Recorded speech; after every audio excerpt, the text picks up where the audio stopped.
going to be our last question. Uvus is even standing now. He's saying, guys. No, I'm still sitting. And before we answer a question, Ganomsa, I think there was a question around Ama Stokvels. And what I think about property Stokvels. I have no issues with property Stokvels at all. I think I said some controversial things that people have misunderstood. What I pointed out to people is that what people need to understand firstly is that the Stokvel in itself as an entity is not a legal entity in South African law. It can open a bank account, yes. There's a formulation that can be used in order for it to purchase shares, on certain platforms, yes. Is it a name that can appear on a title deed at the deeds office? No. You can't own a property through a Stokvel. So what I've always said to people is that you need to be careful in terms of what structure is used, because we can collect money through a Stokvel, but what legal entity are we using to purchase the property?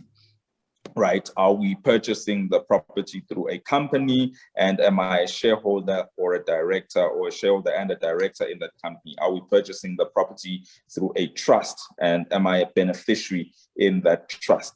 And to understand that you're taking credit risk on the people that you are pooling money together with in order for you to buy the property. I understand that there are platforms that talk about they collect money and they go and build properties for each other. What I would like to understand from that is, are we buying, all of us the same value property and getting the same value and benefit out of this? Because it makes no sense that I'm going to put in money, Banga Kelly property of 500,000, whereas someone else is getting built a property of R1 million.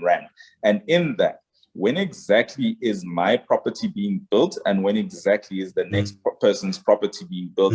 Because there's an issue there, time value of money.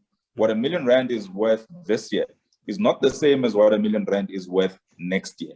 And also the people who are managing this, what kind of fees are they charging and making out of this? Is there clarity on when actually we are getting these properties that, we are promised are going to be built? They'll tell you that money is earning interest, etc. and whatnot. Yes, granted. But then again, the rate of inflation, time value of money, far more than most investment platforms give you on a normal fixed deposit basis. You're making 4% while your money is devaluing at 7%. And unless your money started compounding, which takes years to happen, you're still losing money. So those are things to consider, But the first red trigger for me is if people are saying they are buying the property through the Stokvel.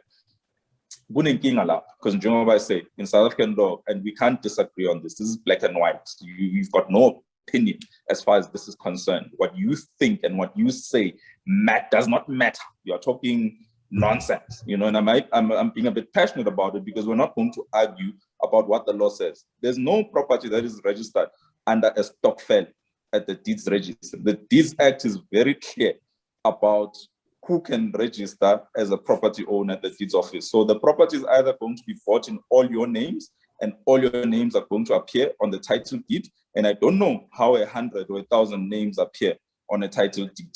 For me, that just seems overly complicated because of everything else that it triggers, as far as tax and all of that is concerned. Are we all shareholders in a company that is established to buy the properties, and what is our say in this company? Are we all directors, or are we beneficiaries in a trust, or are we a partnership? But then a partnership is the same as owning in individuals, because in the partnership, it's not the partnership name that appears on its own on the title deed. It's going to be the partnership name and the name of the individuals. And every time someone wants to sell out or wants to leave or dies, there's a tax event that is triggered there, and a whole lot of administrative issues. So you need to be clear about that we're pulling money together as a Stokvel. We're putting the money in another entity where we are then purchasing the property. And then the second issue, issue is the time value of money. If someone else is getting a property this year and I'm getting mine 5 years from now, how do you guarantee that the person who already has a property is gonna still stay going on. to put in money with us as a group in order for me in 5 years' time to also benefit?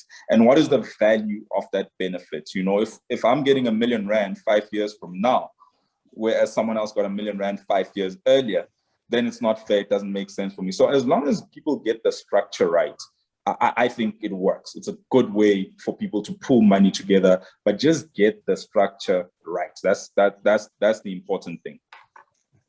You have lots of passions, Vusi. One of them is this about Stokvels.